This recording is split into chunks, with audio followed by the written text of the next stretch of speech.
12월 12일 수요일입니다.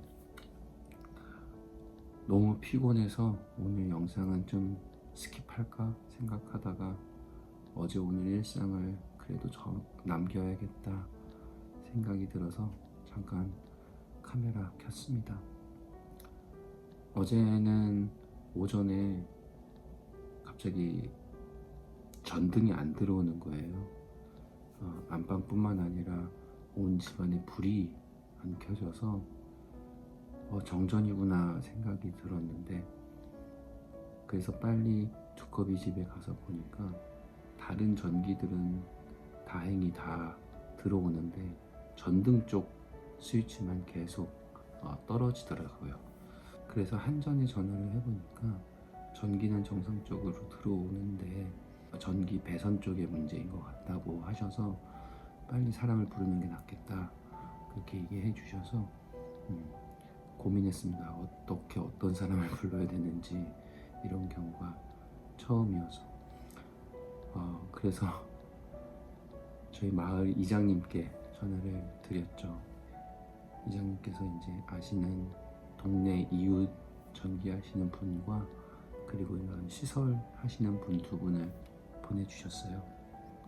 그래서 그분들이 오셔서 이제 문제를 좀 봐주셨는데, 그 중에 전기 봐주시는 분이 저희 집을 이렇게 계속 지나가다가 보시면서 한 가지 좀 의아했던 게, 저희 집 바깥에 외관에 등 하나가 계속 켜져 있었대요. 그래서 언제부터 자기도 이게 왜 계속 켜져 있는지 궁금했었다고, 아무래도 그게 문제가 아닌가 싶다고 하시면서 그쪽으로 가셔서 보시더라고요.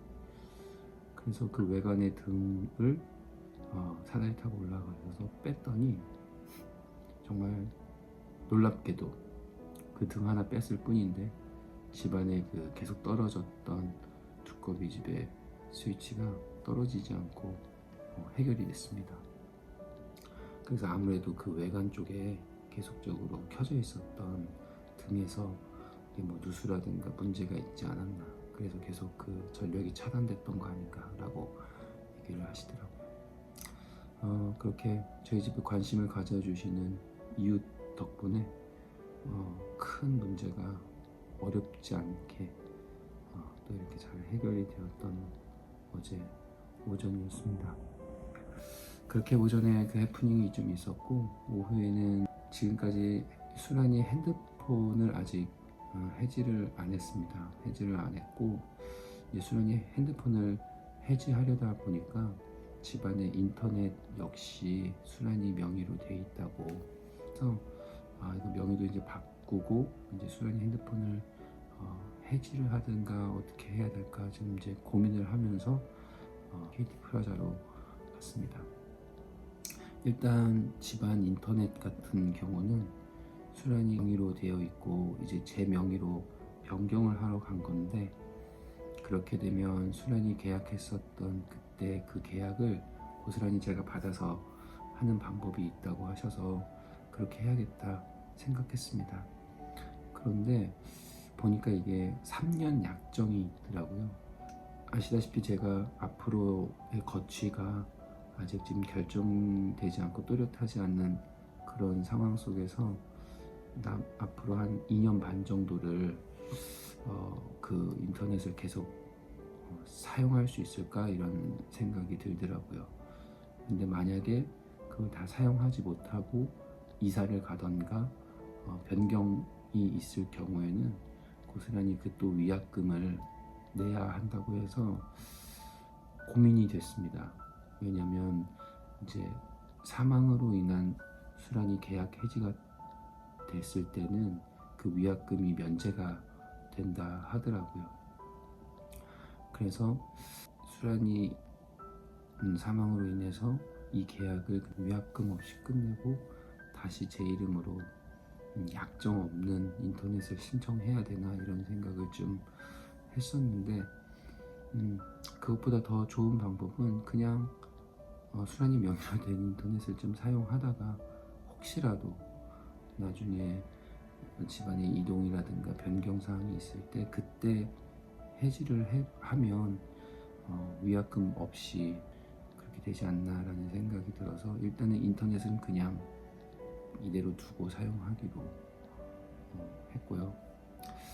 문제는 수란이 핸드폰인데 그냥 이상하게 수란이 그 번호에 대한 미련이 제 안에 있더라고요. 그래서 이 번호를 살려놓을까 이런 생각이 계속 제 안에 있어서 여쭤봤더니 어쨌든 이제 사용자가 망자가 되었기 때문에 명의 변경하는 거는 해야 하고, 만약에 번호를 살리고 싶다 하더라도 명의 변경을 저나 아니면 뭐 자녀들이나 변경을 한 다음에 이제 번호를 홀드해 놓을 수 있는 방법이 있다라고 하셨습니다.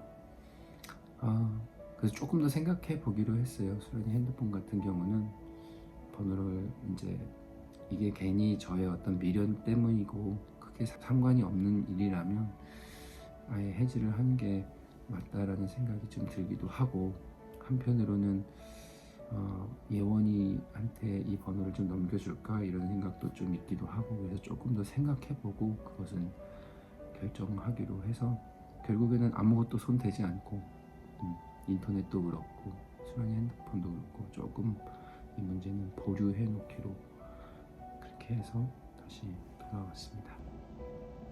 오늘 같은 경우는 그 어제 전기 봐주시면서 시설 봐주시는 분도 함께 오셨는데 며칠 전부터 저희 집 화장실에 물이 새는 모습이 있어서 보았더니 세면대 쪽 그 배선에서 조금씩 물이 새는 모습이 있었고, 화장실에 그 보일러 배관이 있는데 보일러에서도 조금 물이 새는 부분들이 있어서 말씀드렸더니 한번 봐주셨어요. 봐주셔서 그분께서 오늘 와주셔서 그 세면대 배관도 체인지 해주시고, 그리고 보일러 배관도 다시 한번 봐주셨습니다.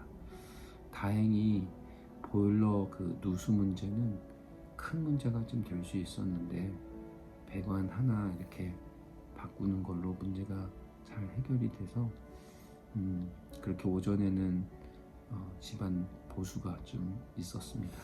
오후 같은 경우에는 어머니 아버지가 다시 안양으로 돌아가신 이후에 제가 이제 어제부터 독박 육아를 다시 하고 있어서 아이들 학교 이후에는 데리고 와서 저녁 먹이고 그리고 씻기고 잠깐 모임을 하고 그리고 재우는 이 루틴이 지금 어제 오늘 계속되고 있습니다. 제 시간이 없죠. 그래서 재운 이후에나 이제 조금 이런 시간을 갖고 있는데 저녁 해 먹이는 것부터 시작해서 아이들과 가지는 이 저녁 시간 이때는 계속 매여 있기 때문에 참 쉽지 않다라는 생각이 어제 오늘 좀 들고, 이 루틴을 좀 잘 만들어 놔야겠다라는 생각을 합니다. 수란이의 빈자리가 많이 느껴지죠. 핸드폰 그리고 인터넷 문제 해결하면서도 그렇고 제가 혼자 이제 아이들 케어하면서도 어제 오늘 또 수란이가 생각이 많이 났습니다. 아까 낮에는 잠깐 이렇게 딱 누워 있었는데 잠든 게 아닌데 수란이 생각이 계속 나더라고요. 눈 감으면 수란이가 보이고 있을 것 같고, 근데 눈을 딱 뜨면 수란이가 없고 그리움만 계속 쌓이는 그런 하루하루가 계속되고 있는 것 같아요. 언제 이러한 마음이 좀 괜찮아질지는 시간이 좀 더 흘러봐야 알겠지만 여전히 사랑했던 아내에 대한 그 마음과 그리움이 계속 하루하루 쌓이는 그러한 나날입니다. 저뿐만 아니라 우리 자녀들도 다 그런 것 같고, 특별히 예원이가 그 엄마에 대한 그리움이 참 많은 것 같아요. 그래서 서로 말은 안 하고 표현은 안 하지만 그 마음 가운데 있는 그것들을 그냥 보기만 해도 느낄 수 있는 엄마의 그 빈자리를 느끼며 하루하루 지내고 있습니다. 시간이 지나야겠죠. 시간이 약일 것 같고, 또 하나님께서 이러한 마음들을 조금씩 해결해 주시지 않을까 그렇게 기대해 봅니다. 이제 내일은 주말의 시작인데 그런 빈자리를 많이 느끼지 않고 활기차게 또 풍성하게 주말과 또 연말을 맞이할 수 있도록 해야겠다라는 생각이 들고, 아이들한테 빈자리를 많이 느끼게 하지 않도록 조금이라도 좀 애쓰는 그런 주말이 되어야겠다라는 생각합니다.